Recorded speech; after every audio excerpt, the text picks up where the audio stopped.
can I just say one thing firstly? I love the name Eat Sleep Boxing Repeat.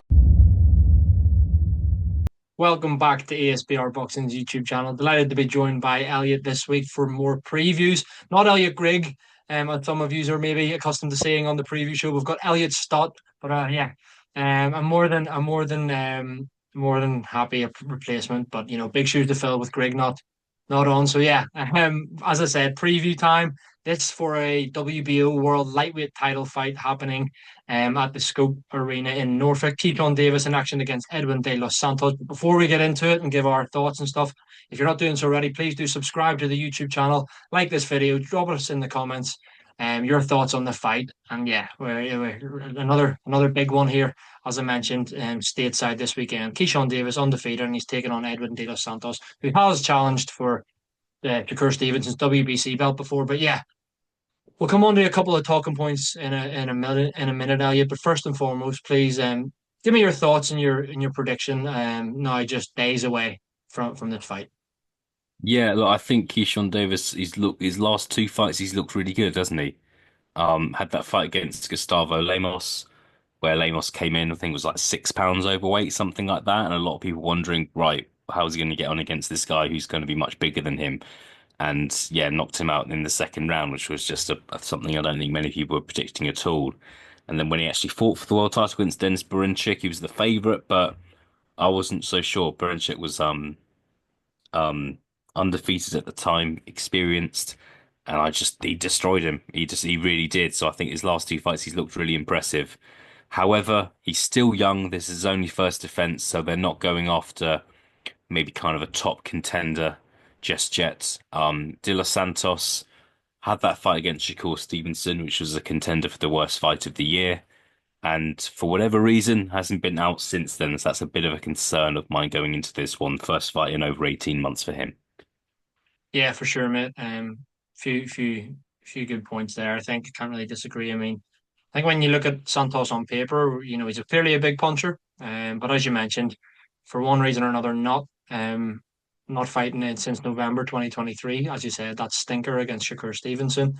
But of course, he's just being granted another world title shot against a different champion straight away. So that's an interesting one. But yeah, I think Keyshawn Davis has looked phenomenal. I think I'm expecting him to win this fight. I do think he'll win this fight via stoppage. I don't think I think maybe the last couple have them potentially flattered him. I don't think he's a humongous puncher at the weight, but he's definitely not like he's not feather fisted either by any stretch. But I think he's just a quality operator, and because he is, he's an elite fighter. He has an Olympic pedigree, I suppose, that good amateur pedigree, despite being only 26. So I think with his kind of timing and punch selection, proved fruitful when it comes to knockouts as well. So yeah, he's a great fighter. Hopefully, we see him in big fights down the line against some of the other champions at 135 pounds, which kind of leads me nicely on to my next question to you, Elliot. Suppose you can kind of maybe answer this in two ways. I'm going to ask you how you think Keyshawn Davis fares against the other champions, the likes of your Hank Davises, your Shakur Stevensons, your Lomachenkos, your other ones at the top of the division, your Zapitas, obviously he's fighting Stevenson, Lamont Roach rematching Hank Davis, those kind of names at in the upper echelons of the lightweight division. How do you believe Keyshawn Davis gets on against them now? And if you maybe think that he's not ready for those type of fights now, when do you think he would be ready for those kind of names? Yeah, so I just think for me, I'm been I know it's easy to say been big on Shakur Stevenson for a while now. I think his future kind of pound for pound star really do. Gervonta Davis is a strange one because he wasn't a great performance from him last time. We're not sure what he's going to do next. He's made comments about kind of leaving the sport soon as well. So I don't think it's going to happen. But Keyshawn Davis versus Gervonta Davis, I think would be a really interesting fight at this stage.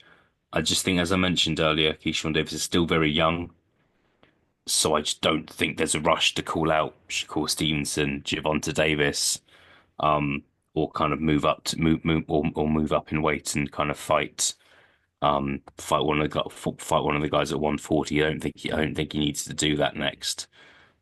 So yeah, but I think he can be on the same level as kind of as someone who's kind of seen as one of the best fighters in the world. I really do. Yeah, for sure. I mean, as we said, he's only 26, still only a baby, really, in the pro game, only had 13 fights. So that's kudos to him for being world champion at this stage already. Obviously, did have that amateur background, as we said, hence why he's maybe been moved a little quicker than some would be. But he's clearly a world class talent, as you mentioned, and I'm sure we will see him in these big fights, whether that's in the next year. If not, there's no real rush, I suppose. Maybe in the meantime, if you had the likes of Shakur Stevenson and Tank fighting each other and Lomachenko, and then in another couple of years' time, when Keyshawn Davis is more in his prime and maybe ready for those names, had those more acid tests at world level, he could be beating those guys. Who knows? Only time will tell, I suppose. Just before we round off, Elliot, suppose it's kind of a difficult question to answer, I suppose, as well. He's a champion here already at 135 pounds at lightweight. Where do you believe his ceiling is, so to speak? Do you think that we're talking about a potential multi-weight world champion here? Yeah, I think it's important to not get carried away. I think that the 140, 147 pound divisions are tough divisions as well. Like I think off the top of my head, it's obviously Devin Haney. I mean, Devin Haney's hit Teofimo Lopez. It sounds like that's going to happen in August. What weight, I'm not sure, but that's an example of kind of the caliber of fighters at 140 or 147. 140, it's such a star-studded division, and at 147, you've still got Jaron Ennis as well. So I just think that's going to be difficult. That's going to be difficult to do, but we'll see what happens with the landscape when Keyshawn Davis at the age of 29, 30 moves up to 140. It could be a much weaker division by then, and he could possibly do that. So I'm a big fan of his, but it's important to not get carried away. Yeah, you've made a couple of good points there. I mean, we're talking about potentially going up to 140 and beyond. Like, we want to see him establish at 135 first and foremost. Don't get me wrong, he's probably physically able to move up to 140 with he's what 5'9", he's big enough guy. I undoubtedly see him in the future fighting at super lightweight and maybe even welterweight, but there's no rush there at all. As you said, maybe when he's 29, 30, we'd be talking about him moving up. But I mean, if I had to make a prediction right now, someone said to me, right, Keaton Davis retires in 10 years' time. How many weight classes will he have won a world title? And I would say two at least.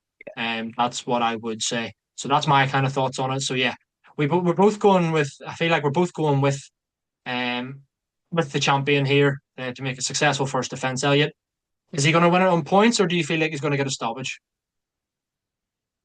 I'd have to say stoppage, Paul. I just think, as I said, to Los Santos, why he's not fought for so long, I don't know. Why he's not fought for so long and is jumping into a world title fight, I don't know either. Um, and I think this is a chance for Keyshawn Davis to stop somebody that Shakur Stevenson couldn't and didn't. So I think that's what this is about. And I just think also in Davis's last two fights, he's won via stoppage and he's won via stoppage earlier than a lot of people thought he was going to. So I think that trend's going to continue. I think Davis will win this fight inside 6 rounds. Interesting. Very, very good. Yeah, I agree with you. I think you can one up Shakur Stevenson here. So that could be a narrative to build on in the future. But Elliot, I appreciate your time. Thanks for jumping on. I enjoyed that preview with you guys. Let us know in the comments your thoughts. And as I said at the beginning of the video, hit that subscribe button if you're not doing so already. Cheers, mate. All the best. Thanks, Paul.